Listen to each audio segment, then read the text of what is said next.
오늘 여러분께 들려드릴 이야기는 대한민국 남동부에 위치한 제2의 도시 부산에서 발생한 사건입니다. 바다와 인접한 이 화려한 도시의 중심부에는 도심을 병풍처럼 둘러싸고 있는 높이 427미의 황령산이 자리 잡고 있습니다. 산세가 험하지 않아 주말이나 공휴일이면 많은 시민들이 등산이나 휴식을 위해 즐겨 찾는 친숙한 곳입니다. 그런데 이 평화로운 산에서 대한민국 전체를 큰 충격에 빠뜨린 사건이 발생했습니다. 동네 친구들 5명이 산에 놀러 갔다가 흔적도 없이 사라진 것입니다. 훗날 대한민국 3대 미제 사건 중 하나로 남게 된 이른바 황령산 가재 소년들 실종 사건입니다. 이제 시간을 거슬러 올라가 사건의 전말을 자세히 들여다보겠습니다. 사건이 발생한 것은 1995년 6월 27일 화요일이었습니다. 평일이었지만 이날은 전국 동시지방선거가 치러지는 임시 공휴일이었습니다. 학교에 가지 않게 된 아이들에게는 그저 신나는 쉬는 날이었습니다. 오전 8시 20분경 6명의 소년들이 동네 골목에 모여 놀기 시작했습니다. 이들은 당시 15세였던 최민수 1980년 2월 14일생, 14세 이진호 1981년 7월 30일생, 12세 박성훈 1982년 11월 12일생, 11세 정동진 1984년 4월 5일생, 10세 윤지훈 1985년 9월 22일생, 그리고 역시 10세였던 강태우 1985년 3월 8일생이었습니다. 아이들은 모두 황령산 기슭에 위치한 수영구의 같은 동네에 살고 있었으며 초등학교와 중학교 선후배 사이였습니다. 이날 아침, 아이들은 이진호의 집 근처에서 떠들썩하게 놀고 있었습니다. 그때 한 젊은 세입자가 시끄럽다며 다른 곳에 가서 놀라고 꾸중을 했습니다. 무안해진 아이들은 머리를 맞대고 어디로 갈지 작당 모의를 하다가 근처 황령산 계곡으로 도롱뇽 알을 찾으러 가기로 뜻을 모았습니다. 목적지가 정해지자 아이들은 각자 집으로 흩어져 도구를 챙기고 부모님께 행선지를 알렸습니다. 이 과정에서 10세 강태우는 산에 가는 것은 너무 위험하다는 부모님의 만류로 인해 아쉬움을 삼키며 일행에서 빠지게 되었습니다. 결국 남은 5명의 소년들만 빈 깡통과 나무 막대기 등을 챙겨 들고 웃고 떠들며 황령산으로 향했습니다. 아침 시간은 눈 깜짝할 사이에 지나갔고 어느덧 낮 12시가 되었습니다. 부모들은 아이들이 밥 먹는 것도 잊은 채 신나게 놀고 있을 거라 생각하며 크게 대수롭지 않게 여겼습니다. 그러나 해가 저물어가는 오후 6시 30분 저녁 준비를 하던 윤지훈의 어머니는 불현듯 강한 불안감을 느꼈습니다. 하던 일을 멈추고 대문 밖을 서성였지만 골목은 텅 비어 있었고 아들의 모습은 보이지 않았습니다. 날은 이미 어두워졌고 황령산이 험한 산은 아니지만 아무리 철없는 아이들이라도 집에 돌아올 시간을 훌쩍 넘긴 상태였습니다. 불길한 예감에 휩싸인 어머니는 집을 나서 다른 아이들의 부모들을 찾아갔습니다. 동네를 수소문하던 중 아침에 산으로 향했던 5명의 아이들 모두가 여태껏 집에 돌아오지 않았다는 충격적인 사실을 알게 되었습니다. 부모들은 황급히 손전등을 챙겨들고 산으로 올라가 아이들의 이름을 애타게 불렀지만 산울림만 돌아올 뿐 어떠한 대답도 들을 수 없었습니다. 결국 저녁 7시 50분 부모들은 산을 내려와 관할 파출소에 실종 신고를 했습니다. 하지만 경찰은 즉각적인 수색 작전을 펼치지 못했습니다. 당일은 전국적인 지방선거일이었기 때문에 대부분의 경찰 병력이 투표소 경비와 치안 유지에 투입되어 있었고 실종 시간이 24시간을 경고하지 않았다는 이유로 당직 경찰관은 아이들이 곧 돌아올 것이라며 부모들을 안심시키려 했습니다. 경찰의 미온적인 태도에도 부모들은 포기하지 않았습니다. 좋은 마음으로 나선 이웃 주민들까지 합세해 다시 야간 수색에 나섰지만 얄궂게도 그날 밤 굵은 빗방울이 쏟아지기 시작했습니다. 사람들은 우비를 입고 손전등 불빛에 의지해 새벽 3시까지 황령산 곳곳을 헤맸으나 비바람 속에 아이들의 흔적은 찾을 수 없었고 결국 탈진한 채 집으로 돌아와야만 했습니다. 다음 날이 밝자 경찰과 군 병력을 포함한 300여 명의 대규모 수색대가 편성되었고 오후에는 헬리콥터까지 동원되어 대대적인 수색이 진행되었습니다. 하지만 소년들의 행방은 묘연했습니다. 경찰은 황령산 주변 주민들을 상대로 탐문 수사를 벌였고 몇 가지 목격담을 확보했습니다. 실종된 이진호의 친형인 17세 이진수, 1978년 5월 5일생는 당일 오전 9시경 자전거를 타고 집에 오던 중 산 입구에서 동생 일행을 마주쳤다고 진술했습니다. 어디 가냐는 형의 물음에 진호는 도롱뇽 알을 찾으러 간다고 밝게 대답했고 형은 점심때는 꼭 집에 와서 밥을 먹으라고 당부한 뒤 헤어졌습니다. 또 다른 여성 주민은 오전 9시 30분경 투표를 마치고 돌아오는 길에 깡통과 막대기를 든 아이들이 산 쪽으로 향하며 밥 먹을 시간에 맞춰 내려올 수 있을지 떠드는 소리를 들었다고 했습니다.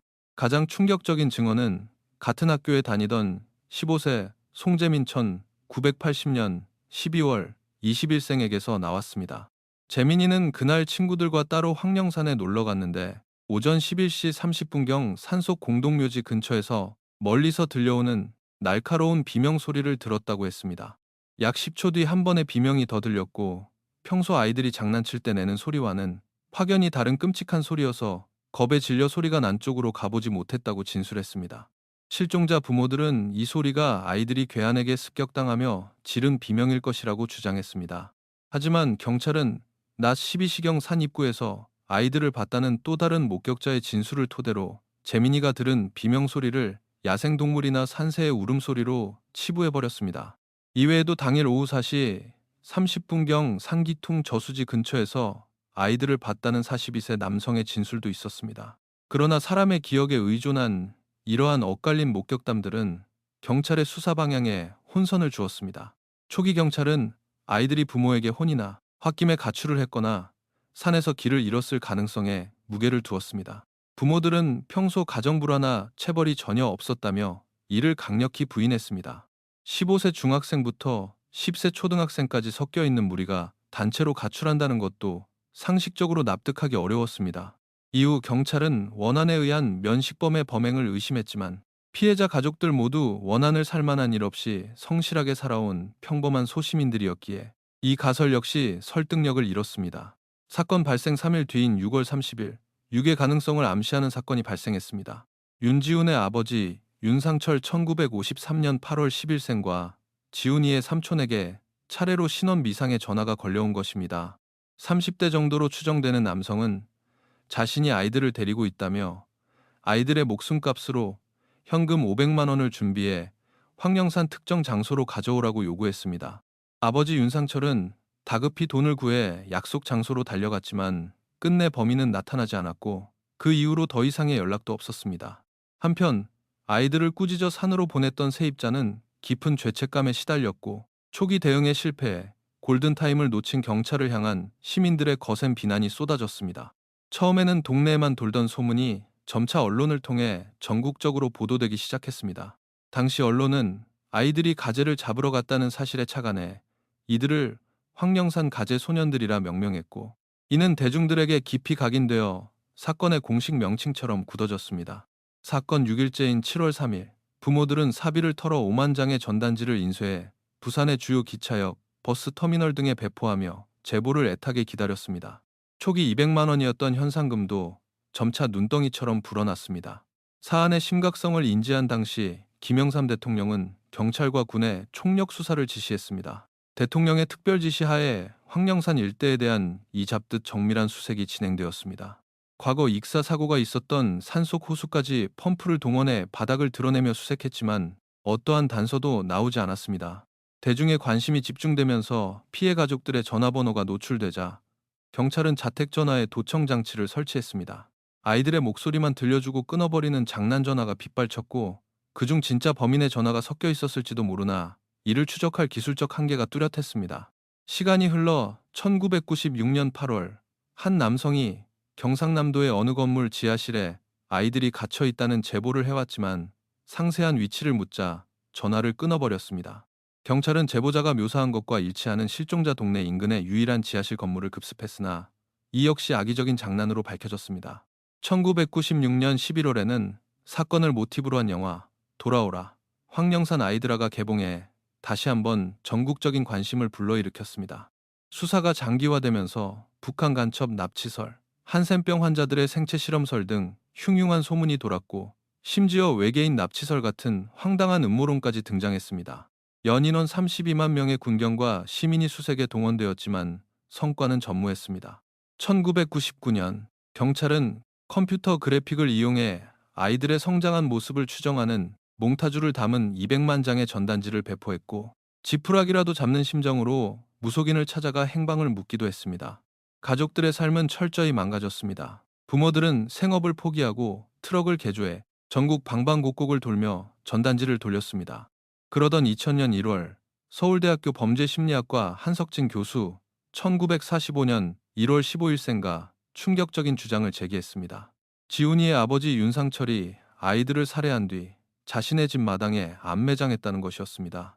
터무니없는 주장에 윤상철은 극도로 분노했지만 국립 최고 명문대 교수의 권위를 등에 업은 경찰과 여론의 압박에 결국 자택 발굴에 동의하고 말았습니다.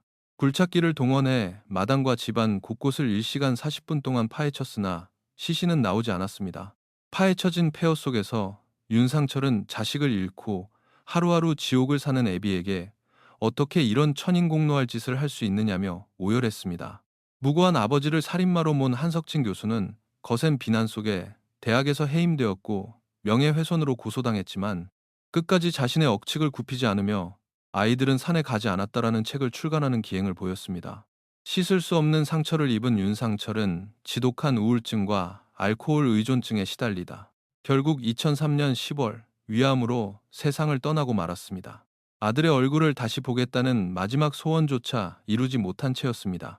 사건 발생 11년 4개월이 지난 2006년 10월 15일 영원히 묻힐 것 같았던 진실이 마침내 모습을 드러냈습니다. 도토리를 주우러 황령산 8부 능선까지 올라갔던 65세의 오씨 1940. 1년생가 등산 스틱으로 흙을 파헤치다 사람의 옷가지와 해골을 발견한 것입니다. 신고를 받고 출동한 경찰은 얕은 구덩이 안에서 사구의 유골이 엉켜있는 것을 발견했고 그 위에는 큰 돌이 짓눌러져 있었습니다. 150m 떨어진 곳에서 나머지 일구의 유골도 수습되었습니다. 유골의 두개골에는 크고 작은 구멍들이 뚫려 있었고 발견된 옷가지들은 정상적으로 입혀진 형태가 아니라 유골과 분리된 채 소매가 서로 묶여있는 기괴한 모습이었습니다. 유류품 확인 결과 그것은 11년 전 아이들이 입고 나갔던 바로 그 옷들이었습니다. 신락 같은 희망을 품고 버텨온 부모들은 그 자리에 주저앉아 통곡했습니다. 현장 수습 직후 경찰은 또다시 섣부른 결론을 내렸습니다.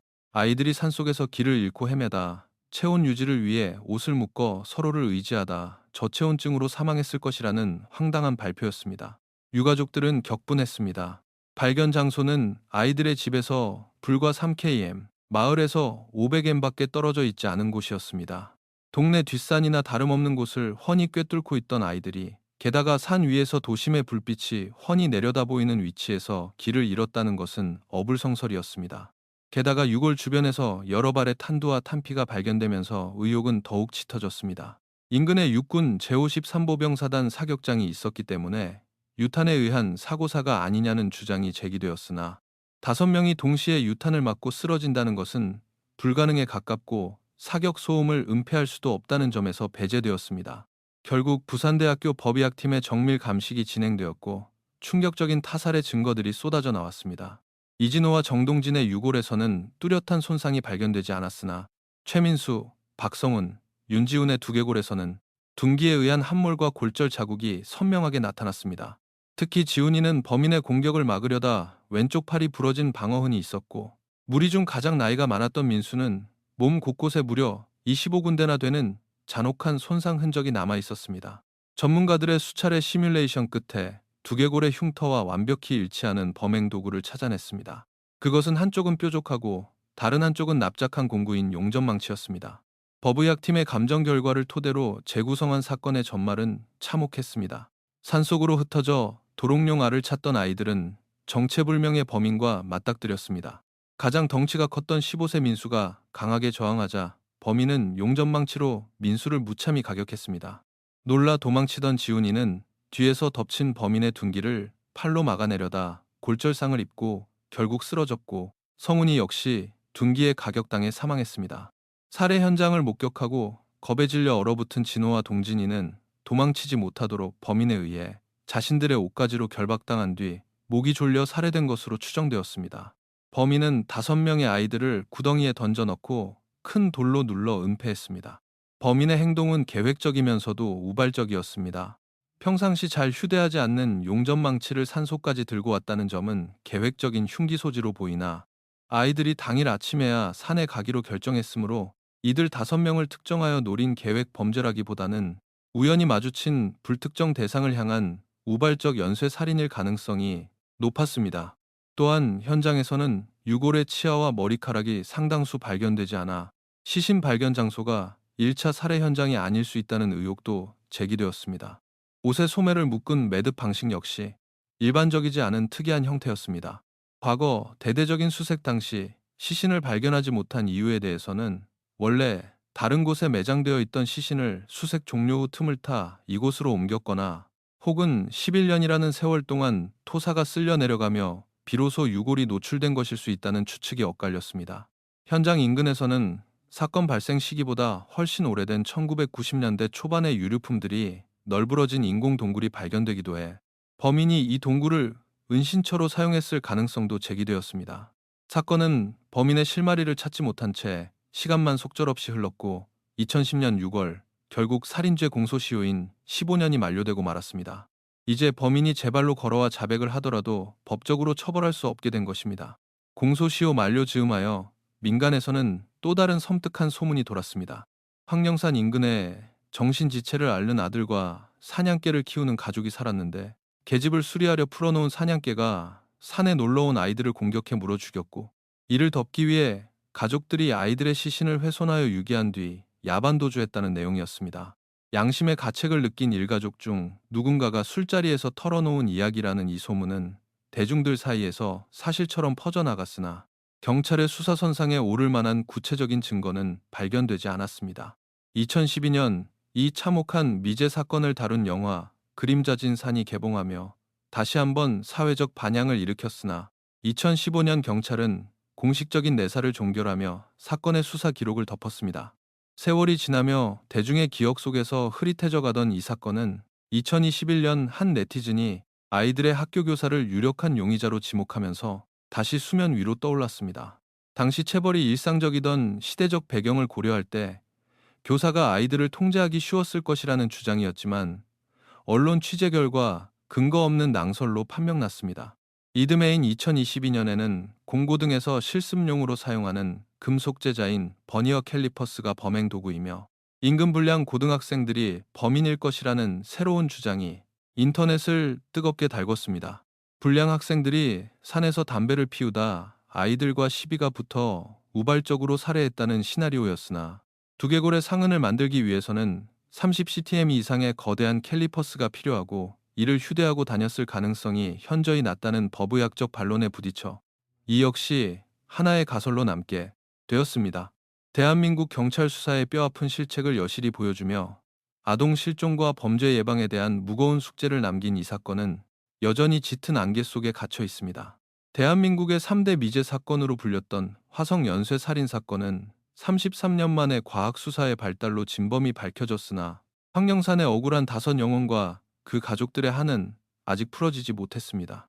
멈춰버린 시계 속에서 10대 소년으로 남아있는 아이들, 언젠가 발전된 과학기술과 숨겨진 진실을 알고 있는 누군가의 고백으로 이 끔찍한 비극의 전말이 백일화에 드러나기를 온 국민은 아직도 바라고 있습니다.